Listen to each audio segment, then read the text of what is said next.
জুমার দিনে আর কয়েকটা কাজ বেশি বেশি করেন। শোনেন, সকাল সকাল গোসল করবেন, পারবেন? গোসলটা করবেন ফরজ গোসলের মতো, পারা যাবে? এরপরে সবচেয়ে সেরা কাপড়টা পরবেন, যেন তেন কাপড় পরবেন না, আপনার বেস্ট কাপড়টা পরবেন।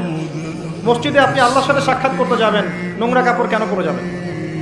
আতর সুগন্ধি ব্যবহার করবেন, আতর সুগন্ধি ব্যবহার করে উত্তম কাপড় পরে পায়ে হেঁটে আগে আগে সকাল সকাল মসজিদে যাবেন। যে সবার আগে ঢুকবে একটা উট কোরবানির নেকি পাবে, যে তারপরে ঢুকবে সে একটা গরু কোরবানির নেকি পাবে, এরপরে যে সে একটা ছাগল, তারপরে মুরগি, তারপর ডিম, এভাবে আস্তে আস্তে আস্তে আস্তে কমতে থাকবে। যখন ইমাম খুতবা শুরু করে দিবেন, ফেরেশতারা নাম নোট করা বন্ধ করে দিয়ে বসে যাবেন। তাই খুতবা শুরুর আগেই মসজিদে যাওয়ার চেষ্টা করবেন, না হলে ওই লিস্টে আপনার নাম থাকবে না। কথা কি বুঝতে পারছেন? খুতবা শুরু হলে ফেরেশতারা এই মসজিদের দরজা থেকে খাতা গুটিয়ে খুতবা শুনতে বসে পড়েন। আর এগুলো আপনি চোখে দেখতে পারবেন না।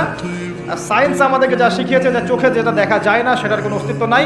এবং ইমামের কাছাকাছি বসলো, খুতবা মনোযোগের সাথে শুনলো, কাউকে কষ্ট দিল না এবং কারোর সাথে টু শব্দ পর্যন্ত করলো না। কেউ পাশে কথা বললে সে বললো না চুপ করো, এতটুকু বললো না।